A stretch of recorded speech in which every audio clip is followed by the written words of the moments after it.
to our favorite place. Disney Park Hop and Party. We hit to put a smile upon your face. Disney Park Hop and Party. You'll never know where we're going to be. Disney Park Hop and Party. Hopping through the parks of Walt Disney. We're a couple of California gents. So why are we singing with Jamaican accents? It's a Disney Park Hop and Party. We know we're cool, but we're not blind. Disney Park Hop and Party. Yes, we are a legend in our own mind. Disney Park Hop and Party. You've hit play, what's done is done. Disney Park Hop and Party. So come along with us and have some fun.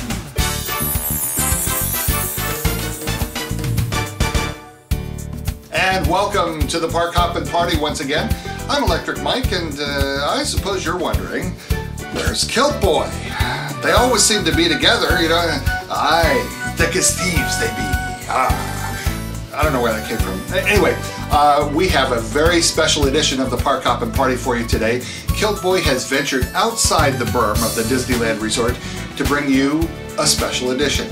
Now, it has something to do with Tinkerbell. Just in time for the new Tinkerbell movie, you're going to meet a lady that is true Disney royalty, and you're going to love her. And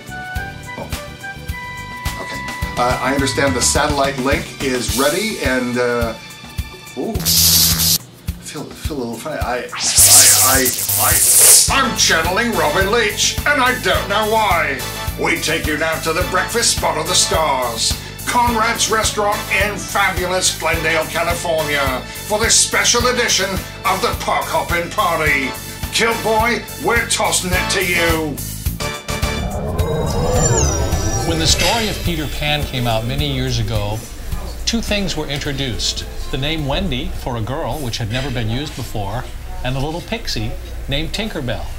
And I have the pleasure today of introducing you to the reference model for Tinkerbell for the movie Peter Pan that Walt Disney did in 1953. And it's Margaret Kerry. Hi, Margaret. How do you do? Hello, everyone. Now, Margaret, I'm really interested, first of all, in understanding how you came to this position and ending up as the reference model for Tinkerbell. Well, you know, when I say I'm Tinkerbell, people look at me and sort of back away, right? So let me just explain what a reference model is. I think that you will find, look at this one. What they did was they put me on a sound stage, they cast me in the part, and they put me on a sound stage, and then Marc Davis, who directed me, and also designed Tinkerbell and Cruella de Vil, one of the 9 old men, he would tell me what he wanted the character to do. Then he said, so what do you think, Margaret? So I'd step out on this bare sound stage and pantomime where anything might be that he showed me, and then I would do Tink and her attitude or whatever. So I gave her the personality. They would film that. I think we have a picture, yes. Here's one here with the camera department. Yes, the camera behind. And I'm doing It's Me. And then they would take that film and then they would give it to the animators, who then drew Tinkerbell doing everything that I did first. And that's the only reason that I could say I'm the reference model for Tinkerbell. And before that, you see, Steve, she didn't have a personality. She was wonderful. Of course, I mean, Marc Davis's drawings of her, the sketches that we have, they're just marvelous, but they are two-dimensional. So what Marc Davis saw in me, I guess, is that pixie personality that he wanted her to have. And he didn't stop me from doing anything. He says, you're Tinkerbell. Now, there have been a lot of legends or myths going around for many, many years that the reference model for Tinkerbell was Marilyn Monroe. How did that get started?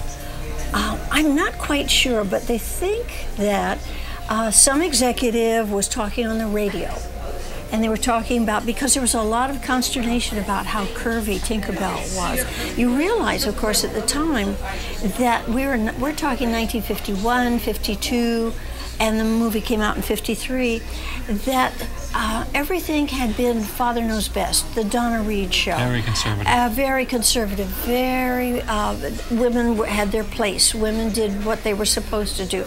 And then along came this Tinkerbell character. So someone was talking, they think, on the radio, and said she has curves like Marilyn Monroe. And I said, so then that caught on. And then someone wrote it, you know, as if this were the truth. I worked with Marilyn, and she was adorable. Oh, she was just the dearest thing.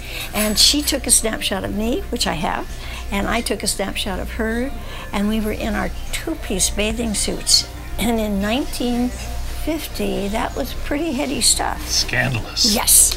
So finally my kids got very upset and said, they called up Disney and said, we're really tired of Marilyn's name being in the trivia games. And so Dave Smith over at Archives said, I'll take care of it. And that's how come everybody knows that I'm Tinkerbell.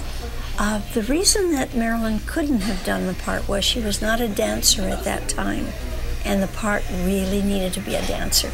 Now, I understand with the new Tinkerbell movie coming out on DVD very soon, Yes. that you were also used as the reference for that. Always. They used my reference work. It was pinned up all over the wall. And then I would go and talk to them and tell them about Tinkerbell, because the culture has changed, Steve. Indeed. And so people start putting things on her little shoulders that shouldn't be there. She's not a sex symbol. That isn't what she does. And so I tried to make them understand, which they did, that she's about, I guess about 12 years old. And so she's so excited and everything is new to her. And that's one of the reasons we love Tinkerbell. The innocence. Yes, yes. We remember the time when everything was new to us. And I remember one time, it sort of gives you most everybody has been to Disneyland, I think, right? Oh, yes. So you've heard about it and you know you're going, and then you're standing there in front of Vicky's beautiful foliage making his big ears, and then there's the train and everybody goes, ah! And that's what Tinkerbell does with life. And we love it because we love that feeling of, ah!